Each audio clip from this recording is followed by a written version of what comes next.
Okay, let's unpack this. Today we're diving into some sources around the Babaji Unified 2025 series. You know, the one on the Meditate for Wellness YouTube channel. Right. It's all based on the book Unified, A Course on Truth by Roger Lanphear. A really foundational text for this series. Exactly. Hmm? And today, we're really digging into chapter 23, learning from the masters.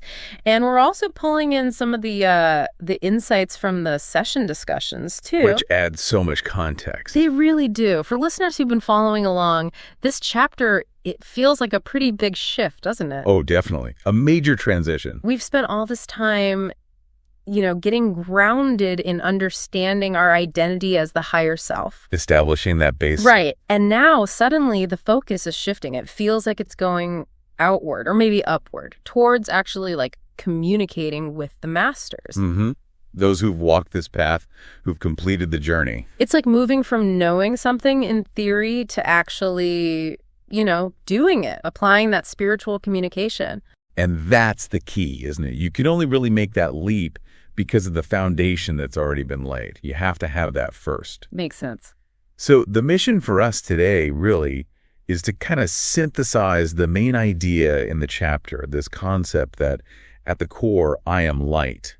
And then to lay out the practical steps that follow from that, we need to make sure you, the listener, understand why this step comes now. Why it's necessary at this point in the journey. Exactly. And how to actually do the communication part safely using the method they describe. Okay, good. So let's start right at the beginning then with how the book defines God. Right. The core definition. It says God is light, first and foremost, but it's not just like a poetic image. No, it tries to ground it. It says light is love in its first stirrings to manifest. And also, crucially, that light is the most unifying field of physics. That's a pretty bold statement. It is. And it's an attempt, you see, to bridge that gap between maybe science and spirituality by calling light the most unifying field. The text is saying, look, this isn't just some vague spiritual energy. It's the fundamental stuff. The energy that permeates everything, that is everything. Yeah, the actual substance of the universe. So then, if God is light and the universe is light, the next step is pretty radical. It follows logically, though. You, the learner, are that same light, that perfect light. Which means that whole search for light, that spiritual seeking. It's really a search for yourself, your true self. A self, the book says, is vaster than the heavens, which is quite something to wrap your head around. It really is. So if that light is the ultimate reality. Yes, the primary reality. Then what about everything else, our physical world, our bodies? Well, according to the source, that light is reality. Anything else we perceive, anything that seems less than that full value of light, like our physical existence, it's described as, at most, a reflection of it. A reflection, okay. But that brings up a question, doesn't it? If we're the light and physical reality is just a reflection. Why bother with it? Why not just dismiss it? Yeah. Why is the physical experience important at all? Well, that's what the text calls the paradox of the physical body. The small physical bit of you. Mm-hmm. It certainly doesn't look or feel like pure light. Right. It feels very solid, very limited. And that feeling causes us to misidentify ourselves, to think this is all we are. But the source says the body is actually a very small part of your being. Okay. And it has a specific job, a temporary function. It's like a vehicle. A vehicle, how so? The thing that locks your awareness, which is naturally limitless, into what we call time and space, into the here and now. Ah, so the limitation itself is the point. In a way, yes.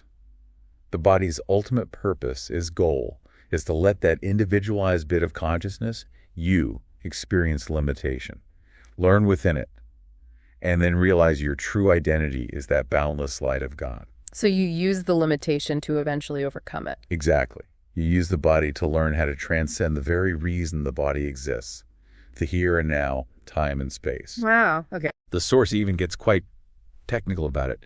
It calls the nervous system your onboard computer hardware. Your hardware. Okay. And that's the mechanism, the hardware, through which you try to grasp or process all the love and godness that surrounds you. Trying to translate the infinite into a finite experience. Precisely. And that's where the session insights brought in that physics metaphor, which I think is really helpful. The wave and particle thing. Yeah, the wave-particle duality of light.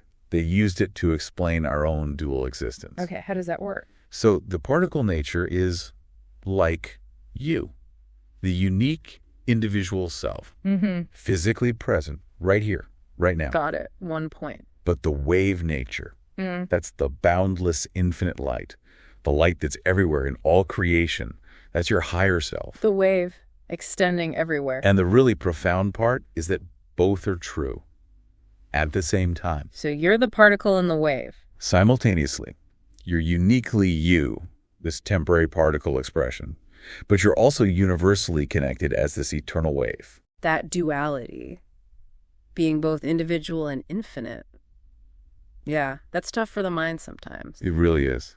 But holding that idea is key. Okay, so connecting that back, that infinite wave-like body of light, that's our higher self, our true identity. Yes. And the text describes it in, well, glowing terms. More brilliant, more stunning, more beautiful and brighter than you can imagine. It even says God is no more beautiful and no more extensive than our true self. That's a huge claim. It underscores the idea that we are complete, inherently divine, not lacking anything. Which leads us to that other big metaphor they use for the Course itself. Oh, the telescope, yes. The Course is the telescope for your ever-expanding awareness of your heaven. I like that one. It's a powerful analogy, isn't it? Let's unpack that a bit. Telescopes. They use mirrors, right, to gather faint light. Exactly. They collect and amplify starlight that's traveled immense distances, light that would otherwise be invisible. Mirrors reflect and focus it. So how does that apply spiritually? How does the Course act like that? The daily practice, the work you do in the Course, that's the mirror. It takes that maybe faint reflection of your true self, your brilliant light self, which you might only glimpse now and then, maybe in quiet moments. And it amplifies it. It focuses it, makes it clearer, more stable, until it becomes a signal you can recognize consistently. Like tuning into a radio station that was always broadcasting. Exactly. Yeah. And sometimes, mirrors can invert an image. Yeah. Well, sometimes the practice helps us realize our old self-perception was maybe upside down, an inversion of our true brilliant nature. That makes a lot of sense. And the Source really emphasizes the power within that light self, too. It says your light is weightless. It permeates everything. Right. And even just becoming aware of just one ray of the perfect laser light, that single ray is apparently enough. Enough to dispel darkness, enough to tell your whole story. Why? Why is one ray enough for all that? Because, like a hologram, each part contains the whole. That single ray holds all truth, all knowledge, all of God's perfection. So accessing even a tiny piece of your divine light gives you access to the totality of who you are. Okay. Wow. So we've established this foundation, I am light. Now the chapter pivots to the practical side, learning from the masters. Right. Who are they and how do we connect? The text identifies them as souls who know their true nature. They live the light. They go by different names, of course. Enlightened beings, avatars, ascended masters. Yeah. Highly evolved souls. But the most important point, the text stresses this. Yes. Is that they are the same as you. Absolutely crucial. They aren't separate higher beings, in essence. They aren't gods to be worshipped externally. So what's the difference then? Their awareness. It's complete. They live constantly in that full realization of the light that perhaps we're just starting to glimpse or acknowledge in ourselves. Okay. And the good news is they're accessible. Yes, the Source confirms that. Yeah. Some masters are guiding from physical bodies right now in the here and now. And others. Others guide and teach from a different level where you also exist. Where you also exist. That's interesting. It means that through your own limitless nature, your wave-like nature, you're actually always in touch with this support system, whether you realize it or not. Always connected. Always. And this helps explain something that came up in the sessions. Why connect with a specific master if they all teach the same truth? Right. If the message is universal, why pick one? The insight was that while the core message is identical, universal truth, one specific master's frequency, their particular way of expressing that truth, it might just be the one that clicks with you. It resonates perfectly with where you are. Like finding the right radio frequency again. Exactly. They act as a uniquely tuned mirror for you, reflecting that truth in a way you can finally receive clearly. Okay. So bringing it down to the practical lesson for this week in the course. It's the actual exercise. It's to expand your communication to include one or two of these masters. And the key realization is that they've actually been guiding you all along. This is just about making that communication conscious. Bringing it into awareness. Precisely. And this shift from just knowing about masters to actually setting up conscious contact, this is where the mechanics become really important. The step-by-step procedure they give. Yes, it's very detailed, and it includes really crucial safety steps. And it has to be done during that quiet period of practice. Okay, let's walk through that carefully then. Step 1, the security check. Right. First, you must get your higher self signal, that connection you've already established. That's the foundation. It's the vetting process, the filter. It ensures you have a clear, protected channel before you invite anyone else in. Protects against uninvited influences, as the text puts it. Got it. So higher self signal first, that's non-negotiable. Non-negotiable. Then, once that signal is strong and clear, step 2, ask your higher self if a master is present who wishes to communicate. Just ask internally. Yes. Using your established yes-no communication with your higher self. Okay. If the answer is yes. Then step 3 is you ask that master internally to give you their name. And the source mentions it could be a name we recognize, like Jesus, or maybe something totally unfamiliar. Correct. Doesn't matter if it's familiar or not. Yeah. Then comes step 4, another really vital security check. Okay.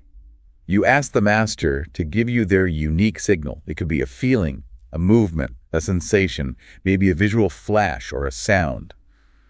Their specific calling card, if you like. Yeah, their signature. Yes. And here's the crucial bit. You must check this new signal, the master signal, with your higher self. Using your yes-no signals again. Exactly. Ask your higher self, is this the correct signal for this master? You need that confirmation. Don't proceed without it. Right. Double check everything through the higher self channel. Always. Once you have that verification, then step 5 is, well, communicate. The instruction is simple. Speak out what comes to you. Trust the flow of information. Just let it come through. Yeah. But importantly, keep checking in periodically. Use your higher self yes-no signals to verify the accuracy of the information you're receiving. Yeah. Maintain the quality control. Okay. And there's a final warning too, right? Yes. Yeah. It reiterates, keep that higher self signal active as your baseline throughout the entire communication process. Until the master signal becomes familiar and takes its place. Right. But you need that foundational higher self connection active right from the start of your quiet time until you feel the whole process is complete for that session. It's your anchor. Got it. Okay, that's a very clear, structured process. Seems designed to build confidence safely. It is. It respects your sovereignty while opening the door. So now we've covered the mechanics. Let's shift to some of those broader insights that came up in the session discussions. You mentioned one earlier about light. Ah, yes. The idea of light being revealed versus being hidden. What was the insight there? It was a subtle but powerful clarification. The idea is that light or truth or God is never actually hidden. It's always present, always shining. So it's not about finding something lost. No. It's about revealing what's already there. Manifestation, in this view, isn't creating something new. It's simply the revelation, the becoming visible of something that was always present. Which implies? It implies that everything you're seeking, peace, wisdom, connection, it already exists within you and around you. It's just a matter of shifting your awareness to perceive it. Removing the veils, so to speak. And that connects directly to how we perceive the master's signals too, doesn't it? Absolutely. The communication is always potentially there, like that radio wave. But your awareness has to be tuned and aligned, ready to observe their specific signal. The master's signal only takes its place, as the text says, when our consciousness is ready for it. Right. It highlights your own readiness, your own state of awareness as the key factor. It's not something imposed on you. Which reinforces our own sovereignty in this whole process. Exactly. And the ultimate goal, as clarified in the sessions, really drives this home. The point isn't to become devoted to some external master. That's why they suggest connecting with just one or two, perhaps, not building a pantheon. Precisely. The external masters ultimately serve as mirrors. Mirrors, reflecting what? Reflecting your own divine nature back to you. They help you see the light, the wisdom, the perfection within yourself. Their role is to help awaken your inner master. So they're like catalysts, or guides pointing the way back home to ourselves. Beautifully put. They are the bridge leading you back to the realization that you, yourself, are that perfection you might initially perceive only in them. So, wrapping things up, the Course has really guided the listener to this point, realizing their true nature is light, boundless, weightless, complete. Yes, that core identity is established. In this chapter, it gives the specific detailed how-to for interacting with those who fully embody that completed awareness. As a way to accelerate our own realization. Exactly, to use that external reflection consciously. So the practical takeaway, the application for you listening this week, is really about trusting your own channel, following those careful, safeguarded steps, and seeking out the wisdom, the frequency that really resonates with you. It's moving beyond just intellectually knowing your light. To actually engaging as the light, consciously connecting with other points of light. It's a big step. It is. And maybe here's something to think about this week, a final thought. Okay. The source says that the masters who aren't in physical bodies, they guide and teach from a different level where you also exist. Right, where our limitless self already is. So if your true self, your highest potential, is already existing on that level, constantly in touch with the highest wisdom, what does that really mean for the worries and fears you experience down here in daily life? What limitations are you still holding on to? And if your fundamental nature is truly weightless light, how does that change the feel, the perceived reality of those limitations right now? Something to explore, the weightless nature of our own light. Definitely something to explore.